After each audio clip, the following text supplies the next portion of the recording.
Hello students, welcome back to your math classes. कैसे हैं आप सभी बच्चे? आई होप आप सभी बच्चे बहुत अच्छे होंगे और अब तो बहुत ज्यादा एक्साइटेड भी हो गए क्योंकि अब हम पहुंच गए हैं अपने सिलेबस के लास्ट चैप्टर पे, which is chapter number 14, data handling. तो बच्चों, data handling is one of the easiest chapter we have. Symmetry से तो ज्यादा इजी नहीं है, बट हाँ इजी है अगर आपको इसके कॉन्सेप्ट समझ में आ जाए तो। अब यहाँ पर सबसे पहले हम समझ लेते हैं कि डाटा का मतलब क्या होता है। Data it's a kind of a information, ठीक है। बट अगर आपने एक पर्सन से इन्फॉर्मेशन ली तो वो तो इन्फॉर्मेशन हुई, बट बहुत सारे लोगों से अगर आपने इन्फॉर्मेशन गैदर करी और उसे कहीं रिप्रेजेंट किया तो that it's called your data, ठीक है। तो आपने जब बहुत सारे लोगों से ये पूछा कि आपका फेवरेट कलर क्या है, तो वो डाटा में इंक्लूड होगा। आप उस डाटा को आप कैसे डिफरेंट डिफरेंट मेथड से किसी के सामने रिप्रेजेंट करते हो, उसके बारे में बताते हो, वो आपका आ जाता है डाटा हैंडलिंग में। तो हम मेजरली चैप्टर में क्या करने वाले हैं कि डाटा हमारे पास ऑलरेडी गिवन होगा, हम उसे हैंडल करने के अलग अलग तरीकों को समझने वाले हैं। ये चैप्टर बच्चों आपको आगे चल के बहुत ज्यादा हेल्प करेगा जब आप अपनी प्रेजेंटेशन बिल्ड करोगे। तो अगर आपको यहाँ पर इजीली ये समझ में आ गया तो फर्दर आपको ये अपने रिप्रेजेंटेशन में बहुत हेल्प करने वाला है, कोई भी आपका प्रोजेक्ट वगैरह कुछ भी हो, ठीक है। तो डाटा मैंने आपको ऑलरेडी एक्सप्लेन कर दिया है। सो अब यहाँ पर हम सबसे पहले देखते हैं रो डाटा क्या होता है। कि आपने बस जनरली ऐसे ही ओरिजिनल फॉर्म में ही डाटा कंटेन कर लिया। एरे का मतलब क्या होता है कि जब अपने आप डाटा को असेंडिंग या डिसेंडिंग फॉर्म में कंसीडर करते हो, ऑर्डर में, सीक्वेंस में लेते हो, तो वो आपके एरे होंगे। एरे, ठीक है, थोड़ा सा इंटरेस्टिंग वर्ड है एरे, ठीक है। यहाँ पर आता है टेबुलेशन ऑफ डाटा, यानी कि जो भी आपकी इन्फॉर्मेशन थी आपने उसे टेबुलर फॉर्म में कन्वर्ट किया है, टेबुलर फॉर्म में रिप्रेजेंट किया है, उसके लिए एक टेबल बना लिया है। फिर आती है बात ऑब्जर्वेशन की, जो डिफरेंट डिफरेंट डाटा, यानी कि फॉर एग्जाम्पल आपके पास 5 स्टूडेंट्स थे, आपने सबसे उनका फेवरेट कलर पूछा, तो 5 आपके पास आउटकम्स आएंगे, तो वो होंगी इसकी observation. Frequency of an observation, यानी कि अगर कितने बच्चों ने, 5 बच्चे थे, 3 बच्चों ने रेड कलर ही बोल दिया, तो रेड कलर की फ्रीक्वेंसी क्या है? 3 है कि आउट ऑफ 5 ग्रुप 3 को रेड कलर पसंद है। अब टेलीमार्क्स क्या होता है? टेलीमार्क्स बात समझने की है आपको। तो यहाँ पर आप ये देखोगे कि जब हमारे पास हमारा एक इंफॉर्मेशन है जिसे हमने अरेंज कर लिया अपने असेंडिंग ऑर्डर में, यानी कि हमने इसे एरे कन्वर्ट कर दिया है। अब हम यहाँ पे देखेंगे कि जो 2 है वो कितने टाइम्स रिपीट हो रहा है, उसकी फ्रीक्वेंसी क्या है? 1 2 3 4 टाइम्स। तो हम यहाँ पे इसे कैसे रिप्रेजेंट करेंगे? 1 2 3 4। आई होप ये समझ में आपको आ गया होगा कि एक नंबर के लिए आपको एक लाइन रिप्रेजेंट करनी है। नेक्स्ट यहाँ पर आपको क्या समझना है कि 3 की रिप्रेजेंटेशन कितनी है? 1 2 3 4 5। अब जब आप 5 करोगे तो बच्चों यहाँ पर ऐसे 5 ये नहीं कर सकते कि हमें 5 रिप्रेजेंट करना था, तो इस तरीके से नहीं, आपको उसको 5 के लिए 4 के बाद एक डायगोनल लाइन यानी कि कट करना पड़ेगा, और इसे आप सेट ऑफ 5 काउंट करते हो कि ये होगा 5, और हर बार आपको सेट ऑफ 5 से ही रिप्रेजेंट करना है। अगर आपके पास 6 आता है तो आप क्या करोगे? 6 7 8 9 10, 10 के लिए आप उसे फर्दर कट करोगे, ठीक है। तो यहाँ पर आपका कुछ होगा 1 2 3 4, और 5 पर आप इसे फर्दर ऐसे कट कर दोगे तो फिर ये काउंट हो जाएगा 10। सो आई होप बच्चों ये आपको समझ में आया होगा। उसके बाद हमारे पास आ जाता है given below are the ages of 25 villages age villages a village. अब यहाँ पर हम सबसे पहले से असेंडिंग ऑर्डर में कन्वर्ट करेंगे और फ्रीक्वेंसी टेबल को हम इस तरीके से मैनेज कर लेंगे जो कि हमें ऑलरेडी पता है। Following is the maximum daily temperature in degree Celsius in Mumbai for 18 consecutive days. 18 दिनों का, लगातार 18 दिनों का हमारे पास टेम्परेचर है फॉर मुंबई। अब यहाँ पर हम देखेंगे किसे मैनेज करना है। सबसे पहली बात आती है रेंज की।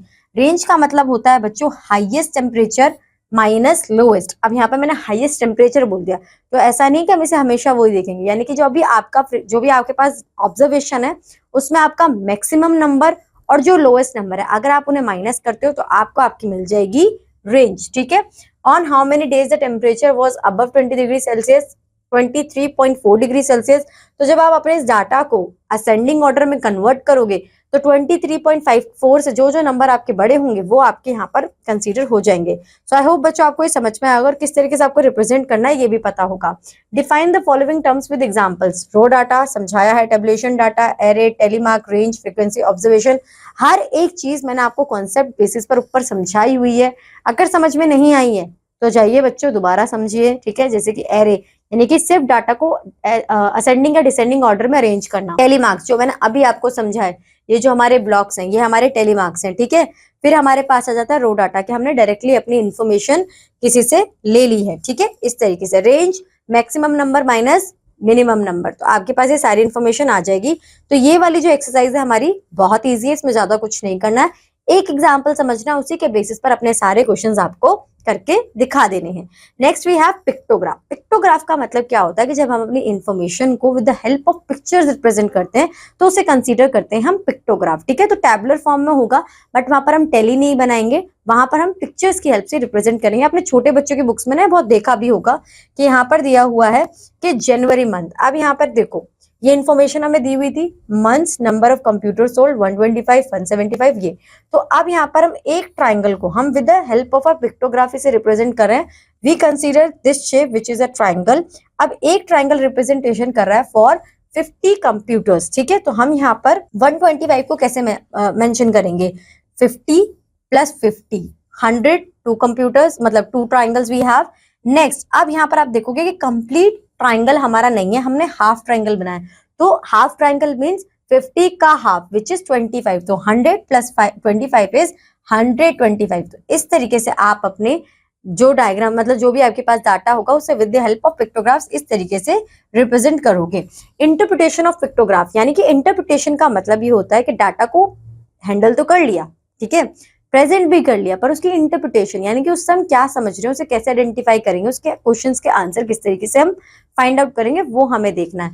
तो अब यहाँ पर हमारे पास है ये, और क्वेश्चन क्या है हमारा कि ये जो हमारी ये शेप है, ठीक है, क्रिस क्रॉस की, ये 100 पर्सन को रिप्रेजेंट करती है। Okay, so on which day the train was least crowded, how many person travel on that day. तो लीस्ट क्राउडेड किस दिन होगी, जहां पर हमारे सबसे कम पिक्टोग्राफ होंगे, यानी कि ये सबसे कम। अब यहाँ पर एक पर्सन को रिप्रेजेंट कर रहे हैं ना, ये मतलब 100% को रिप्रेजेंट कर रही है एक शेप। तो उस दिन कितने लोग ट्रैवल कर रहे थे, 100, और वो डे कौन सा था, संडे। सबसे ज्यादा झूठ कहा गया है, संडे के दिन कोई कम बच्चे मतलब ट्रैवल नहीं करते, संडे के दिन तो बहुत ज्यादा भीड़ होती है हर एक जगह पे। पर अब यहाँ पर आपके जो ये पिक्टोग्राफ है, इसका आंसर संडे के दिन बहुत लीस्ट क्राउड था। On which day the railway had the maximum earnings on this route, what were the total earnings on that day, if the fare per person was 10।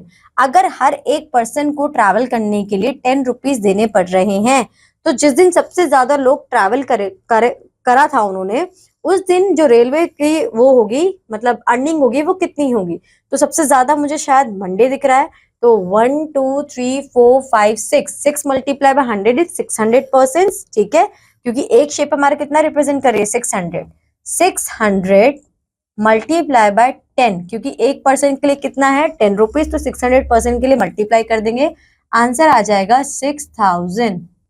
ठीक है, ये अब हमारे यहाँ पर आंसर आ गया। अब हमारे पास एक्सरसाइज है, तो बच्चों जो हमने पिक्टोग्राफ में समझा है ना, उसी के बेस पर हम ये एक्सरसाइज करेंगे। Expenditure of family in 6 months is given below, draw a pictograph using suitable scale. तो अब इस पे कैसा स्केल कंसीडर करोगे, अगर आप यहाँ पर कंसीडर करते हो 10,000 का कंसीडर करते हो कि आपका एक ट्राइंगल है जो कि मेंशन है, जो कि रिप्रेजेंट करेगा 10,000 को। ठीक है, तो आप यहाँ पर फिर बहुत इजीली कर सकते हो, 2 ट्राइंगल्स आप बना लोगे। नहीं, 10,000 के लिए तो नहीं हो पाएगा, आपको मल्टीपल ऑफ 2 लेना पड़ेगा, तो आपके लिए इजी होगा। बच्चों यहाँ पर इस बात का ध्यान रखना है कि हम पिक्टोग्राफ इजीली मेंशन कर सके। तो 22 के लिए हम ऐसा क्या लें कि हमारा इजीली वो मेंशन हो जाए। तो 2 लेंगे तो हमें बहुत ज्यादा ट्राइंगल्स बना, सर्कल कंसीडर कर लेते हैं, और फॉर ईच अगर हम 1000 भी लेते हैं, 4000 ले लेते हैं कि एक सर्कल हमारा 4000 को रिप्रेजेंट कर रहा है, फिर हमारे लिए इजी हो जाएगा रिप्रेजेंट करना। ठीक है, तो जब हमारी बात होगी हाफ उसके लिए, तो हम वो कंसीडर कर यहाँ पर दिखा सकते हैं। सेम फॉर दी अदर्स, तो 4000 हम कंसीडर करेंगे और फिर रिप्रेजेंट कर देंगे। यहाँ पर सेम आपको यहाँ पर अपना स्केल डिसाइड करना और फिर रिप्रेजेंट कर देना है। अब यहाँ पर इंटरप्रिटेशन में देख लेते हैं, find the number of electric bulbs set solid in the month of July. तो एक जो ये बल्ब का साइन है, ये 500 बल्ब्स को शो कर रहा है। ठीक है, और ये जो सिंबल है हमारे 250 टीवी सेट्स को रिप्रेजेंट कर रहा है। तो हमसे क्या पूछा हुआ है, इलेक्ट्रिक बल्ब जुलाई में 1 2 3, तो 500 मल्टीप्लाई बाय 3 इज 1500, तो हमारा आंसर क्या आ जाएगा, 1500। ठीक है, how many electric bulbs were sold during the last 6 months. तो लास्ट 6 मंथ्स में इलेक्ट्रिक बल्ब कितने सोल्ड हुए, तो हम सारा टोटल 1500 प्लस यहाँ पर इसका आंसर है 1500। ठीक है, 1000 1 2 3 4 multiply by 5 is 2500 and again 2000। आप इनका सम कर लोगे, आपका आंसर आ जाएगा। ठीक है, और अब तो सबका मैंने दे दिया, तो शायद सबका ही आपको पता चल जाएगा। ठीक, अब यहाँ पर हमें क्या बताना है कि अगर एक स्माइली 12 बाइक्स को रिप्रेजेंट कर रही है तो how many bikes were sold इन जनवरी, 1 2 3 4 5, 12 5 जा 60, ठीक है। How many bikes were sold इन फरवरी, 1 2 3, 12 3 जा 36। तो इस तरीके से आप इन क्वेश्चंस के आंसर्स दे दोगे, कुछ भी इसमें डिफिकल्ट नहीं है, बहुत इजी है, मजा भी आएगा करते हुए और जल्दी से काम भी हो जाएगा। अब बात आ जाती है बार ग्राफ की। तो ये बार ग्राफ जो है बच्चों सबसे ज्यादा यूज किया जाता है और इसी में सबसे ज्यादा बच्चे मिस्टेक करते हैं। वाई एक्सेस में वाई एक्सेस एक्स एक्सिस को रिप्रेजेंट करने के लिए छोटी छोटी इन्फॉर्मेशन हमारी रह जाती है जिसकी वजह से हमारे नंबर डिटेक्ट होते हैं। तो जस्ट मेक श्योर उन छोटी छोटी इन्फॉर्मेशन को आपको अच्छी तरीके से you have to keep in your mind और फिर ये बार ग्राफ हमें रिप्रेजेंट करने हैं, ठीक है। यहाँ पर बार ग्राफ्स का जनरली मतलब होता है कि आपके पास एक रेक्टेंगुलर पिलर होंगे जिन्हें आप बार्स कहते हैं, जिनकी हेल्प से आप अपने इंफॉर्मेशन को शो करते हैं। सबसे पहले आप क्या करोगे कि आप अपना वाई एक्सिस ड्रॉ करोगे विच इज अ वर्टिकल लाइन, फिर एक एक्स एक्सिस ड्रॉ करोगे विच इज अ हॉरिजॉन्टल लाइन, ठीक है। यहाँ पर जब भी इनकी स्टार्टिंग होती है 0 से स्टार्ट होती है और जो इनके जो भी आपके नंबर्स होते हैं, ठीक है, वो हमेशा वाई एक्सिस पर ही रिप्रेजेंट होते हैं, ठीक है। Draw two mutually perpendicular lines on a graph sheet, the horizontal line it's called X axis and the vertical line it's called Y axis, both line intersect each other at point O. Along x-axis mark the standard things or categories whose variations you want to show on the graph and use suitable scale on y-axis. यानी कि जो भी आपका scale होगा वो हमेशा y-axis पर आएगा और जो आपकी कैटेगरीज होंगी वो हमेशा x-axis पर आएंगी।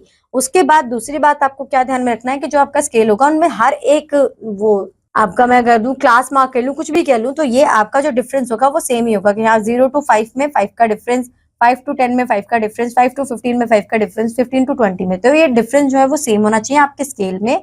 फिर आप अपनी कैटेगरीज को रिप्रेजेंट करोगे। तो यहाँ पर आपका स्केल किस चीज को रिप्रेजेंट कर रहा है, यहाँ पर ये टेम्परेचर को रिप्रेजेंट कर रहा है। तो जनवरी में कितना है, जनवरी में इंफॉर्मेशन नहीं दी, ठीक है, ये तो हमें इंटरप्रिटेशन के लिए दिया हुआ है। तो इस तरीके से हम इसे पूरा रिप्रेजेंट कर देंगे। यहाँ पर आपको एवरेज टेम्परेचर, मंथ्स, आप कैटेगरी क्या है आपकी मंथ्स है, ठीक है। यहाँ पर जो आपने स्केल यूज किया है किसके लिए यूज किया, टेम्परेचर के लिए यूज किया, तो ये सारी चीजें आप मेंशन करोगे। फिर आप आता है आपका मेन काम कि आपको इन्फॉर्मेशन रिप्रेजेंट करनी है। तो आप पहला एक डिस्टेंस लोगे और हर एक साथ में इक्वल डिस्टेंस लेते चलोगे, ये गैप आपका होगा, ठीक है। In which month temperature was highest, also find the value of highest temperature. तो सबसे बड़ा बार आपको किसका दिख रहा है, मई मंथ का दिख रहा है और टेम्परेचर कितना है 45 टेम्परेचर है। तो इस तरीके से हम इन क्वेश्चंस के आंसर्स देते हैं। तो इस अब नेक्स्ट क्वेश्चन है in which month temperature was lowest, तो जनवरी मंथ में ऑल्सो फाइंड द वैल्यू, तो दैट इज 10। तो जनवरी और टेम्परेचर था 10, ठीक है। Next what are temperature teed in different months, तो अब हर एक बार ग्राफ के लिए आप बताओगे जनवरी के लिए कितना है 10 है, फरवरी के लिए 20 है, मार्च के लिए 30 है, अप्रैल के लिए 35 है एंड मई के लिए 45 है। तो इस तरीके से आप इनका आंसर कर दोगे, ठीक है। तो ये तो इजी हो गया। उसके बाद read the bar graph and answer the following question. What was scale used for representing the data, तो 50 मिलियन पर पीपल, ठीक है। What was the population of the country in India 2001 and 2011? So 2001 में देखेंगे बच्चों कितना है 250, 2011 में देखेंगे कितना है 300। तो ये हमारा 300 है, एक मिनट, 11 1 2001 में 250 और यहाँ पे थोड़ी सी कनेक्शन है, यहाँ पर 300 है, ठीक है। Years are indicated along the horizontal axis and the population in millions। तो इस तरीके से आप इन क्वेश्चंस के आंसर्स दे दोगे। अब यहाँ पर काम आता है आपका बार ग्राफ बनाने का। तो मैंने आपको सारे की पॉइंट्स बता दिए हैं जो कि आपको बार ग्राफ बनाते हुए ध्यान में रखने हैं। अब यहाँ पर आपके देखो सेम एग्जाम्पल मैंने ऊपर भी कराया है। और what information does the bar graph give, कौन सी इन्फॉर्मेशन बार ग्राफ हमें दे रहा है कि वो डिफरेंट मंथ्स में कितनी साइकिल सोल्ड हुई है उनकी इन्फॉर्मेशन हमें प्रोवाइड करा। In which month was the sale of cycles was maximum। तो यहाँ पर देख लेते हैं फरवरी मंथ में सबसे ज्यादा मैक्सिमम है। How many cycle were sold in May में कितनी सोल्ड हुई है 150। तो इस तरीके से आप इन क्वेश्चंस के आंसर्स दे दोगे, ठीक है। अब बच्चों इसके साथ ही आपका ये चैप्टर यहाँ पर खत्म होता है और चैप्टर के साथ साथ आपका सिलेबस और आपकी बुक भी यहाँ पर खत्म होती है। अब आपके पास आ गया आपका रिवीजन टेस्ट 4, जहां पर आपने 11 to 14 में जितना कुछ पढ़ा है इन चारों चैप्टर्स में उससे रिलेटेड आपको ये रिवीजन टेस्ट और ये टेस्ट पेपर 2 8 to 14, यानी कि अब ये सारे टेस्ट आ गए हैं आपके कि अब आपने पढ़ लिया है जितना आपको पढ़ना था। अब आपको क्वेश्चंस के आंसर्स देने और खुद को इवेल्युएट करना है और उसके बेसिस पर ही अपने आप को एग्जाम्स के लिए प्रिपेयर करना है। सो आई होप स्टूडेंट्स आपको सारी चीजें समझ में आई होंगी। मेरी तरफ से सिर्फ एक ही एडवाइस है कि जो भी मैंने चैप्टर स्टार्ट करा है मैंने उसके की पॉइंट्स आपको पहले ही बता दिए कि आपको कहाँ कहाँ पर ध्यान रखना है, तो उनका ध्यान रखिएगा और उसी के अकॉर्डिंग फिर अपने फर्दर क्वेश्चंस को प्रैक्टिस कीजिएगा। जहां पर भी आपको जिस टॉपिक डिफिकल्ट लग रहा है उसके डिफरेंट टाइप्स ऑफ क्वेश्चंस कीजिए, आपको सब चीजें समझ में आ जाएंगी। फॉर्मूला लर्न करने में दिक्कत आ रही है तो फिर जितने ज्यादा क्वेश्चन यूज करोगे उतनी बार फॉर्मूला यूज करना पड़ेगा, तो फिर याद करने की जरूरत नहीं पड़ेगी, वो खुद में खुद आपके ब्रेन में इंस्टॉल हो जाएगा। सो आई होप स्टूडेंट्स आपको पढ़ने में मजा आया होगा। अब मैं आपको मिलूंगी हायर क्लासेस में, ठीक है? तो अब नेक्स्ट क्लास में नहीं मिलने वाली। Till that have a good day and bye bye and all the best for your exams.